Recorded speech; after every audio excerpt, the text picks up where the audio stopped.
Look where we're at.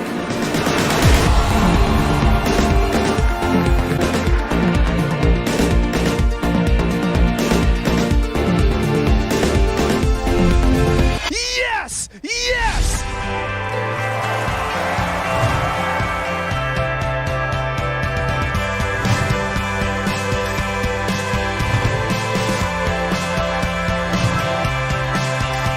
This is Stan Lee. I'm Michael Rooker. I'm Norman Reedus. Hi, folks. I'm Bruce Campbell. Hey guys, this is Brett Dalton. We're all here to see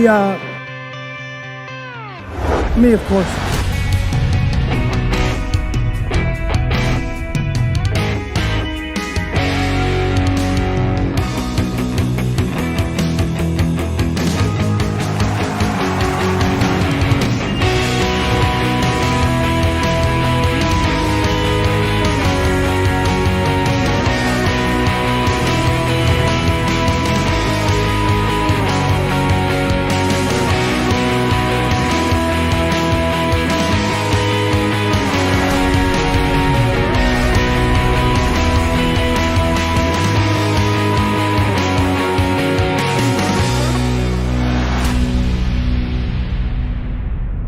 Still is desperate for a family and for a real life. And I think that put across what I think they were trying to say with that scene where she's talking about being infertile and, you know, and when she's talking to Hulk, I think it's that I just want what everyone else is allowed to have. And that was a really beautiful thing for me to see. I know I have to go in a minute, but I really also like the family dynamic.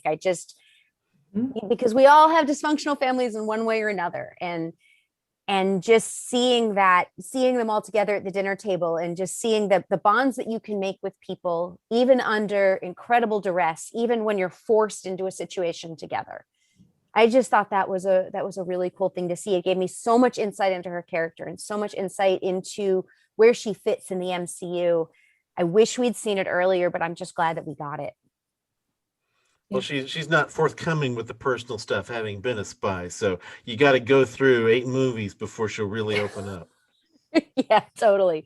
And one other thing I wanted to mention, that when they're talking about her hysterectomy, and I know there was an article about this in somewhere today where they were talking about when the director and Florence and Scarlett first read the script and they saw that joke that Taskmaster has, like, oh, is this your time of the month?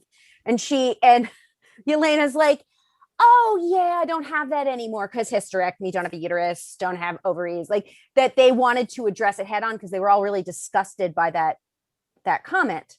And I just like, this is when you have a female director, this is what you get. Oh, okay, that's in the script. Well, then we're going to address it, and we're going to. And they get graphic with it too. Mm-hmm. And Red Guardian gets really like, oh, don't talk about. He's just like, oh God, please don't. Okay, I'm sorry I said it. I'm sorry I asked. Yep. All right, cool, you guys win. Yep, and it was so great because they knew it would do that to him, and I just loved that. I love that, one, that they addressed it, and two, that especially after everything with that one scene with the Hulk, like that it was really fun to say, oh, hell no. No. Threw it down. Yeah, I was watching it with my 19-year-old son and with my husband, and my 19-year-old was like, why? Too much. And I thought, yep, that's why. Right there. That's why. Let's just put this right front and center since we're going to throw it in there. Yeah, I thought it was great. So great. Yeah, they took one of the things that had bothered some people in the depiction of Natasha from an Avengers movie, and they found a way to just address it head on, hit you in the face with it, and get into that issue about how this is also about taking away their choice. That's right. Yeah, and so they weren't gonna be quiet about it. Yeah, and that was something that Natasha knew all along. Like, that was always the piece of it. Like, I didn't have this choice. I was forced into this situation. These are the choices that I'm going to make. This is how the story is going to play. This is how it's going to stay coherent. And I know, like, you know, imagining myself as her, like, she knows exactly which piece of it is like the part that troubles her the most, which is the being robbed of that choice, of that opportunity point to make. But really, that seems to be so much of the training they go through is just robbing people of their agency. forcing people down a corridor, making it seem like they don't have any free will. They can't make their own choices. For the whole thing, I mean, that right there represents everything about that program, about its choice of women. Like when the villain, when Dreykov is saying, what's the one thing the world has too much of? Girls. It's like, okay, we got to get heavy-handed with the sexism here, but there are people who have such heavy-handed attitudes. He lacked complexity.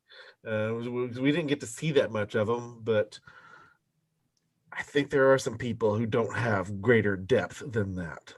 Well, I thought so much about human trafficking when in that scene, and I thought, oh my gosh, there are a lot of people in this world, unfortunately, who do feel that way, maybe particularly about girls and women, and that has been the thought about women and girls for so long, from a not from everyone, but from a very misogynistic and really treating and the whole treating women like they're less than human, treating them lesser, treating them like they are property.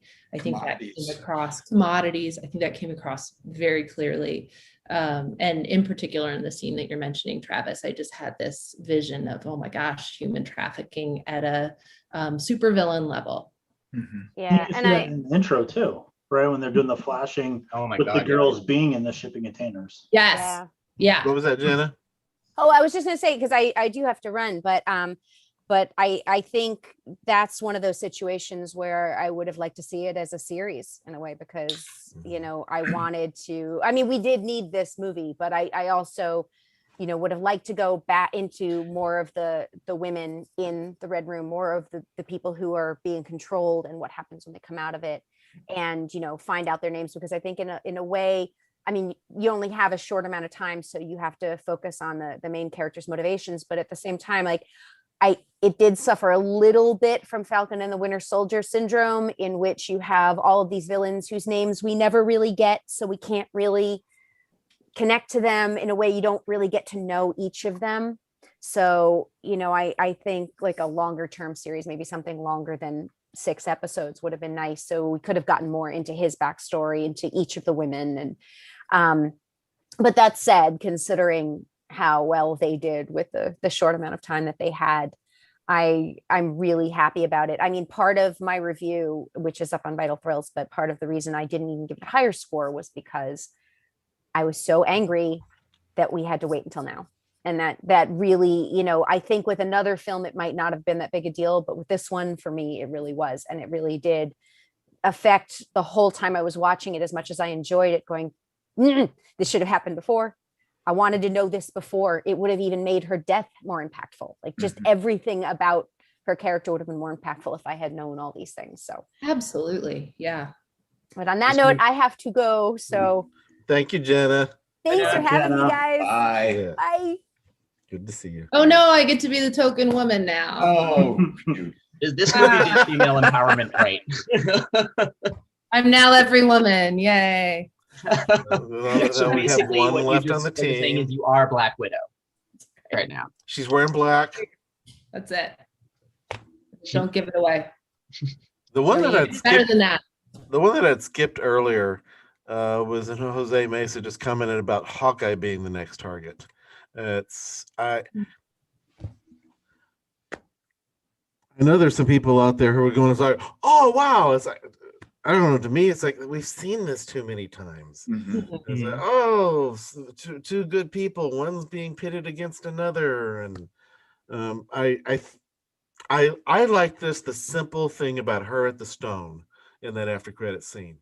I liked that. Even though we know Nat is not there. I like that simple thing about her being at that headstone. Although I have to say, anytime I get to see Valentina, Julia Louis-Dreyfus, oh my gosh, I just light up. I'm like, yes, more of her. Let's bring it. Let's do it. Bring her in. Can we just can she have her own film? What do we need to do? Just bring in more of her. I love her. I think she's going to be fascinating. If we really get to see them explore her and see the full complexity, like I was talking about before. Like they really get to have fun with that actress and with her character. I think it's going to be really exciting. Yeah, we still don't know for sure if Aladita's a bad guy or not, despite I know, the manipulative thing great. she's doing. Like even with what she's saying there, it's like, well, it's not Clint's fault. Maybe she believes it. I hope that there's some real a long-term curiosity around exactly bad guy, good guy, what's going on. Loki is by far one, I mean, clearly one of my favorite characters, and that's because he doesn't fit in one clear bucket. I love all the different Lokis because I think, there's a lot of complexity there. And I think that's one of the ways where having so many different Lokis is fascinating too, because you get to really explore that. So I would love to see her kind of play in this space between good and evil, and some curiosity there for a long time. Oh, and I think that's what her role is mainly going to be when Hawkeye comes out in August. And they're kind of using those two and get her more of a backstory too, hopefully. I hope so. Yeah, now if Yelena is going to be in the Hawkeye series, it's like, I'm all for that. Yeah. I hope they resolve the bit of. No, she said target. She didn't say necessarily a target to kill. She said target, so she could be out to do something else. Maybe recruit him into the Dark Avengers. But it would be great to see more of Yelena that soon. Mm-hmm. Yeah, I thought she was fantastic. And I thought, April Alexander, my friend and colleague who I've also written with for you, Travis, we immediately, she got to the film before I did. She immediately texted me. I don't even think she was done with the film yet, and said, so much attachment in this film, like you're going to love it. And she was exactly right from moment one. Just so much familial relationships, attachment, broken attachment, secure attachment, insecure attachment, the arc throughout, and the family narrative from the beginning to the end. I just, Melena's words on how did you keep your heart? And Natasha's description of her two families and bringing the family together and that being her role. Just for me was a beautiful story arc around attachment relationships from childhood into adulthood. Well, three of them, Natasha and the adults, all knew the fake quality of the family when it was set up. But if Yelena was 6 when they left and they'd been at it for 3 years, that means that was everything she'd known at that point. Those were her first memories. Yeah. First memories developmentally, that makes sense for a 3 to 6 year old to think like, well, this is my family. And then to move forward, having thought that was reality, which to her, it was her reality. But to think that was her family from birth makes perfect sense for that age range. And the others all, by the end of the movie, they've all admitted that it had been family to them, but they had resisted thinking of it that way. It made me think of like foster kids who they've gone through enough experiences, like they've been in more than one foster home. And even if the foster parents don't realize this kid doesn't see it as family yet, that kid may not think of it as family because, oh, this is yet another family-like situation I'm in. It's another fake family. Or the opposite. So I've worked with kids in foster care who think very early on that, okay, this is my new family, but it may be a temporary placement, and how difficult it can be for children, especially in Yelena's character age range, actually kind of your 2 to 6, 7, 8-year-old kiddos who get put in multiple placements and have no agency over whether they're moved from one household to the next and are moved very suddenly. That can be some of the most traumatic post whatever circumstances and required them to go into foster care. Then the multiple repeat traumas of being moved from house to house with little awareness that this is not my forever family. This is not my family that I'm going to remain with. These are not my parents for the long term. That can be very difficult and particularly traumatic for young children. Sorry, Yoni, I think I talked about I was going to say, it's a real defense mechanism, and it's very self-protective for someone at that age to really be able to do that. It shows like they really do have a real awareness. Kids really have a real awareness of what's going on in their lives. They recognize like, I don't have a choice in this. So like, okay, I'm going to make a choice. And like, you don't get full access to all my feelings no matter what, or and so thinking about the behavioral problems that can sometimes arise in those kinds of situations, like this movie really does shine a light on shifting that perspective to a very real degree. Really like take into consideration like how real these kinds of things are for someone of that age. And quickly for foster parents too, and how difficult it can be to form attachments and to be in a parental role for children when they're the certainty of whether they're going to remain your child or not is kind of up in the air. And I think we see that from Milena and from Red Guardian as well. No, the attachment theory that you're referring to, which some of our viewers will know, some won't, but the basic word attachment you can get. That theory itself emerged out of trying to understand what was going on with kids in England at first after World War II. Right. Where they were trying to figure out things like the rise in juvenile delinquency after World War II. Where over in America, Frederick Wortham and others are blaming comic books. Over in England, they get attachment theory. Realizing it was the breakdown of family dynamics during the war, the chaos of changing who you're with, kids being sent off to stay with people out in the countryside, or fathers who were gone for 4 years and some not coming home, or some coming home and acting like they need to be lord of the household again when the kids have been accustomed to not being around. So all these different kinds of things, breaking down family dynamics, then interfering with the person's ability to connect with others throughout life. Well, and these are kids who are traumatized too, in the World War II example of which attachment theory really developed out of. Somewhat ironic, somewhat poetic, I guess, is that my mom was a World War II baby in London, and her earliest memories are being in an air raid shelter as a toddler and coming out and her home being gone, literally leveled. And so she was one of the kids, along with her siblings, who were sent off into the countryside to live with very distant relatives. And she shared those stories with me when I was, growing up as an older child and then an adolescent. And I think they really strongly impacted me, obviously, because I went into working primarily with caregivers and young kids and attachment theory. But I think it is hugely impactful. And then if we remember too, I know we've got some trauma experts here, that these are kids who are initially traumatized and then go through these additional separations and traumas and losses and don't have those immediate caregivers, the folks they're closest with, to rely on and to be sort of that secure base, that person that they can look to. That's disrupted on top of these huge traumas in their life. And I think that's what we see through the film and through the widow characters. I think a lot about various building off the World War II narrative. I think a lot of stories that I heard from victims of Nazi Germany, where they were, they said, like, my parents brought me to a church and left me there because it was safer there than it was at home.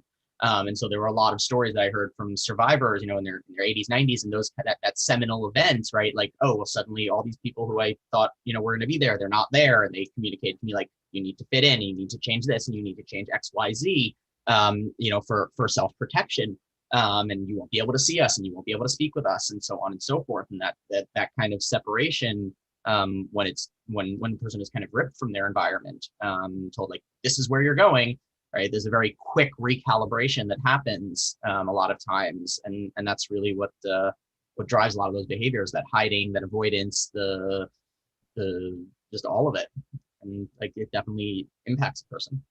As you were talking, Yoni, it made me think about one of the veterans I work with who was a counter intel guy, and not obviously didn't grow up in Germany. He's Iraq, Afghanistan, but the behaviors that he has exhibits all those traits, which allowed him to be extremely successful as counterintelligence, to be able to engulf and emerge himself in the community, go on runs where just him and his interpreter while he's dressed as an Iraqi, and become successful.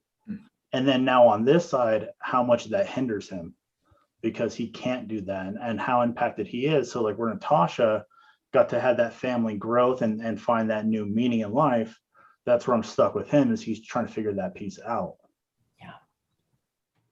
When all you can hold on to is your I, and like the idea of choice, like, okay, everything that I make is a choice, and I am here, and I can become anyone, and things like that. It's hard. It's very hard. Yeah, one of the things we'll see with a spy-related movie that will often make it harder for them to have the fun of some of the other superhero movies is the fact that they have to be filled with a whole lot of murder and betrayal. And I think this movie is very strong in a lot of ways. Man, we get so much more action wall to wall throughout this than you normally do in a Marvel movie. I think it would be a little harder to talk about the things that just crack you up laughing with this one than some of the others. There are definitely things that can. I personally, I really enjoy this movie in terms of just liking it. How'd y'all feel about this movie? I enjoyed it. I felt a little let down, not because of the buildup for the past year, which I think does have something to do with it, but the amazingness of Taskmaster and the things they could have done, and to have 3 small fight scenes with her, I kind of felt a little let down personally. You barely got to see her use any of those skills that she watched from watching the other Avengers movies. So I would have liked to see more of that. But aside from that, I thought it was really good. I thought it was a good storyline. I do think there was some humor, with Elena, like even mocking how she lands and poses, and then she does it later. She's like, oh yeah, that's terrible. Like little things like that, I enjoyed. But the Taskmaster piece, I was very let down that it was like a one and done too, because she's done. I think Black Widow deserved a movie a lot earlier, and I think it made a lot more sense for this to have occurred earlier. I think that was part of the letdown for me. I was kind of hoping for this movie that would tie up a bunch of loose ends and be a really good send-off for the character. And it wasn't the send-off I was hoping for, quite frankly. I thought it could have been so much more, and I thought it would have been a lot more effective earlier on, personally. I really resonate with that. I think that those were the pieces that to me were kind of some letdowns as I was finishing the film, sort of thinking, gosh, I thought there was going to be a little more. And I do think had it come earlier, I wouldn't have had that same feeling. The things I loved were the incredible badassery of the women in this film, that every single one of them, I was like, yes, this is awesome. And I felt like there was also some real genuine affection. Again, coming back to attachment, the funny, the humor scenes for me, the ones that really stuck were the ones within that family unit, even though it was sort of a created family. They sold it for me. I thought it was brilliant, all the way down to, the pig scene with Milena and having named the pig after her then husband, just funny, great. And the sisters and their banter, I thought it was wonderful. One thing I wish I had seen a little bit more of was some of the Red Room experiences, and like kind of seeing some of the other widows interact with each other a little bit more, perhaps. And overall, just to echo what all you guys have said, the humor and the family pieces were just absolute brilliance. I think I teared up at 3 different points during the film. And just like the relationship of family, like there are plenty of families that are created and kind of come together in that way, where there is like, a different kind of choice than bringing a child into the world completely from scratch. And so I think that there's a real element of realism there that a lot of people can probably relate with, for sure. And I loved that the all the women on the screen at the same time, it landed very differently and felt much more like real. And like, I love this than I think that one scene that we saw in Avengers, where they're all there at the same time. It's like, well, why are they all there at the same time? It's very like, okay, well, we're going to put this front and center. But I absolutely love the nuance and how like it wasn't just women on the screen, it was different women on the screen with different values and different character strengths and different perspectives and opinions and everything. And I loved it. I loved it. I would be interested in seeing what they're going to do with all these widows. They've got the group of them, 5,000 potential widows throughout the world. which makes me think of the potential Slayers from Buffy the Vampire Slayer. So what are they going to do with them? They've set up something big there, and the ones who were there have a mission to get Milena to replicate that cure, and a lot of adventure could be happening along the way while doing this. So I would hope we might get to see a Widows series. Of course, man, there's so many stories they can tell. They've got all of comics history plus what is grown naturally out of these movies. But I would really like to see more of that, and maybe some flashback stuff with Dreykov in there. My wife Rebecca, she was just complaining about Dreykov needed to hurt more before he died. It was good to show that he's absolutely, really, most sincerely dead. Yeah, but a little too quick. I agree. Yeah, I resonate with that. Absolutely. I wanted to see him suffer more.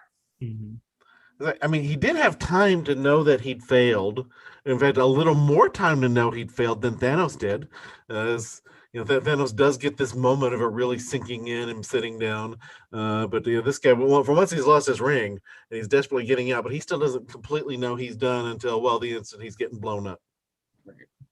You know, we haven't talked about Milena very much, and I actually think she was a real strength of this film, and I'd love to see more about her. I was kind of left with lots of questions about Milena's character, and if there is maybe a TV show or more done with the Widows in the future, I hope she gets to play a really significant role. I just really enjoyed her.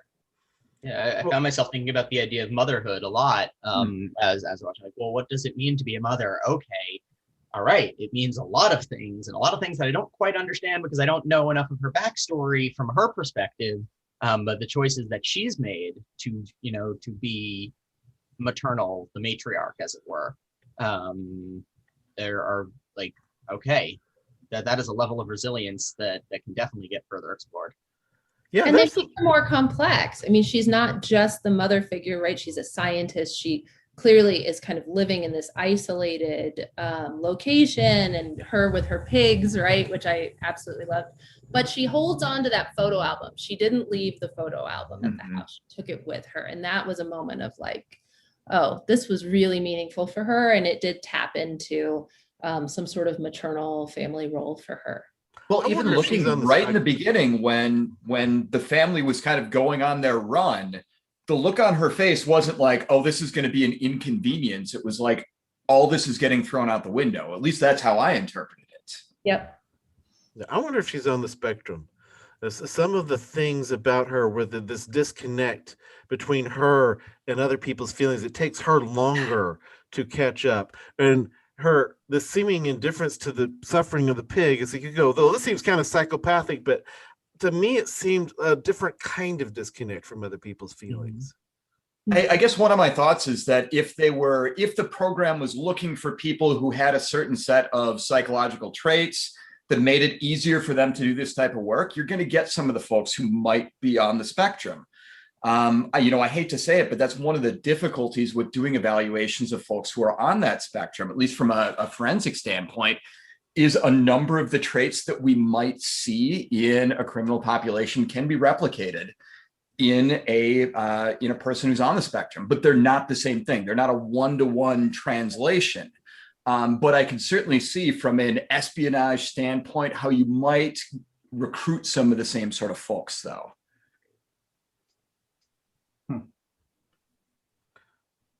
What's my time here? Travis brought up Taskmaster earlier. Now, how many of you have ever read any comics with Taskmaster? Mm-hmm. Yep. Okay, the three of us.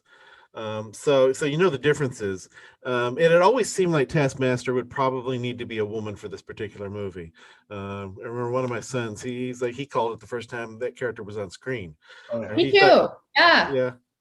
Mm-hmm. Yep. Yeah. I was like, wait, Taskmaster a woman? Which I sort of had this moment of like, hang on, wait, what's happening here? Yeah. Yes, in some of the trailers and even early in the movie, I'm looking at things like Taskmaster's ankles and knees. It's like, okay, does this look like, a woman in that armor that kind of flattens? The actress that they cast, Olga, she's done a lot of movies, a lot of stuff with action. She was in Bond: Quantum of Solace. For us to see so little of her face and to hear almost nothing of her voice, just casting her as Taskmaster is part, but makes me think is like they've got to have some other plans for this character. I hope so. I hope so. Yeah. Yeah, I really want that too. It's just when they gave her like the red crystals and she kind of came to, they may play with it some more. But I just think that like as a villain, it's a great role to kind of carry for a few movies, and to have it done, one and done was kind of bummed. But like her not speaking remind me of like Ruby Rose in John Wick 2. Mm-hmm. Badass chick, knows how to fight and beat up everybody, but doesn't say a word. She also has a lot of that Winter Soldier thing going on, though, too, where it's this person who went through a ton of trauma and they got put back together as something that they wouldn't have been on their own. In a lot of ways, they're two characters who were forced to do things that are outside of their character. Well, in her case, she was a kid when the things went wrong. As opposed to Bucky, who in the films is shown as being fully grown just as much as Steve, where Taskmaster, I forget the character name, the daughter name now, but she was a child when this happens. Therefore, it's part of the rest of her growing up. Like Nebula. Go ahead. I would say similar to Nebula, always fighting more and growing up and being genetically altered after she loses every time. My son and I were trying to figure out afterwards, like, wait a second, so she's got this chip in the base of her brain, like how much is that, what exactly with Taskmaster is being controlled, manipulated, impacted? And then they made a big deal, so they mentioned that, and they kind of show the plugging in basically a USB or something at one point into the drive. But then they also made a repetitive point of Taskmaster being able to mimic, of course, the moves of those that Taskmaster is fighting. But then I didn't see that come out as much as I expected in the actual action of the film. And so I sort of felt like they were giving us spoilers for later Taskmaster appearances, but maybe I'm wrong. What I noticed was like little tiny things, like her doing the Bucky knife trick, or the flip with the shield, right? Or the Hawkeye shooting an arrow underneath, skipping. Yep. Like there's just tiny little things. It was subtle. Throughout. Yeah, I feel like they talked about it more than they showed it. And I was like, all right, if we're going to talk about this. Black Panther claws. Yep. Yeah. It's one reason you can't have the long fight with scenes with Taskmaster that Taskmaster deserves, because Taskmaster has too many skills to drag a fight out long. Yeah, I mean, she's basically like Deadpool from Wolverine Origins. I hate to say that. And I'm ashamed, actually. I mean, there's a reason why he comes back and kills himself. Right. I do wonder like what footage is like on the cutting room floor, though. Like how much of Taskmaster didn't we see? Right. Like if they're like, what extended scenes do exist? Are there longer fight scenes where you see a little bit more of I don't know, some sort of like Bruce Banner type intellect perhaps, and like planning of things, or Well, maybe we'll get a Snyder cut of this. Yeah. That would be great, actually. Well, and it made me think about like even in the Bucky, Tony, Steve fight at the end of Civil War, right? Like Steve and Tony are just fighting, and Friday's like, hey, we can't keep up with this, and he's analyzing the moves the whole time. Something like that for Taskmaster. I don't know if y'all heard my cat sneeze or not there. Yes. I saw that. That was phenomenal. Your dog also popped up at one point, Colt, like rose up behind your chair. It was pretty wonderful. She likes to make an appearance. I like it. What's her name I again? had locked her out Billy. in the room, but my wife just let her in here. Maybe she was bugging her to get in. We were talking about these earlier with Jenna. It's so we got Taskmaster, Milena, and the characters that we've been leaving out. I am pleased that we finally got this movie. I was noticing, you were talking about the Snyder cut. I kept noticing little differences from trailers, where the actual film would use a different shot, or some lines weren't in there that had been in the trailer. I guess they had an extra year to edit the movie to try to refine it too. Well, I've seen them do that in the past with other movies, like so that way it's not a spoiler. They'll leave certain things out or have a shift. Or insert a Hulk where there was no Hulk. Right, exactly. One thing that, as you were kind of running down the list, Travis, of things that we've talked about, I was curious on Alexi's talk while in prison about how he fought Captain America in 83, 84. Like, was that a different Captain America, because they had, or like one of the other Russian super soldiers? Is that just him straight lying and trying to make himself sound cool? What was that? Like, what? I don't know. Yeah, they didn't actually He's answer. a braggart. That's all it was, I think. I mean, it seems to be as like he was bragging. It seems to be that he was just bragging. In the comics, they accounted for some Captain America adventures from the 50s. But I think it was Roy Thomas who wrote the story by deciding, that had been somebody else who became a Captain America, that there'd been some other Captain America along the way. And they didn't answer definitely if that had been a lie or not. It comes across like, well, it had to be a lie.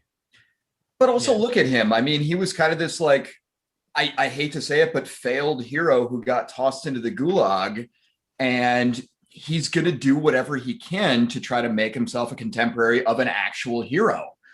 Somebody who is not just nationally recognized, but recognized the world over as a savior of humanity. Captain America isn't just the Captain of America. He saved the world. That's a huge thing. Yeah. And I think with his story also, like, it really taps into the narrative of like feeling robbed of your choices and your opportunities, that he like got this super soldier serum and then suddenly he's sitting in a gulag. He's not able to fight for his country. He's not able to be the person that he thought he was going to be, or the mascot that he thought he was going to be, or maybe even that they thought he was going to be. So it really like plays into that whole narrative of stolen choices, stolen identities, like really, really well.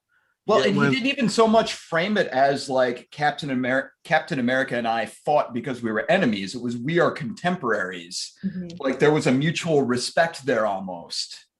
Does he ever mention me? Was one of my favorite parts. Like, does he ever talk about me? Does he mention me at all?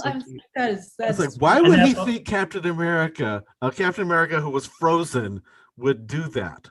Mm-hmm. Yeah. I hope we get to see more of his character too. I really enjoyed his character. I thought it was a great story arc. The way that he acted, Alexei in general, was just fantastic. And I think bringing more of him in the future would be wonderful. I was surprised and glad he didn't die. It seemed like, they're going to make sure to kill one of them. And no, they didn't. They didn't waste him. There's a lot of other stuff that can be done with him. I was just wondering, it's like, why was he locked up? I could not help but think about Isaiah Bradley. It's the African American a super soldier who then gets locked up by his own government. And Alexei, why did they shuffle him off for 3 years after turning him into a super soldier? They wanted to have somebody ready in America. And why did they lock him up? There's a bunch of questions about his history that I would love to find out more about when he's not shooting Stranger Things season 4 and 5. Which I hope that just proceeds very, very smoothly and comes out very, very soon. So, yeah. What about Hellboy 2? I don't foresee that. Yeah, I don't either. That was a bad joke. I'm talking about the movie. Yeah. Yeah, you're talking about a sequel to his Hellboy, not the Golden Army sequel to. No, definitely not. Ron Perlman's. Right. There could be somebody who didn't quite get you were referring to. All right. Any other last thoughts before we go? So we've been talking Black Widow for an hour and a half now, our time. All right. Well, it's been fun. Thank you. Yeah. Definitely. Thank you. It's good to see you all. And this is the month when we're not seeing each other at San Diego Comic-Con. Some of you would have been there. I'm here now if you guys want to come. It's pretty nice outside. Yeah, you are there in San Diego. Party of Travis's. That reminds me, Travis. I think I'm going to message you later, but your scuba diving thing that you do. Yep. That was you, right? Yeah. Okay, cool. That's not me. I just spent the last week in the Bahamas, and then the Harry Potter one I missed because I'm back in the Bahamas with a nonprofit for veterans with PTSD scuba diving. Okay. Very cool. Amazing. Yeah. Cool. All right. Very fortunate. Bye. Take care, guys. Bye. Yeah, take care, everybody.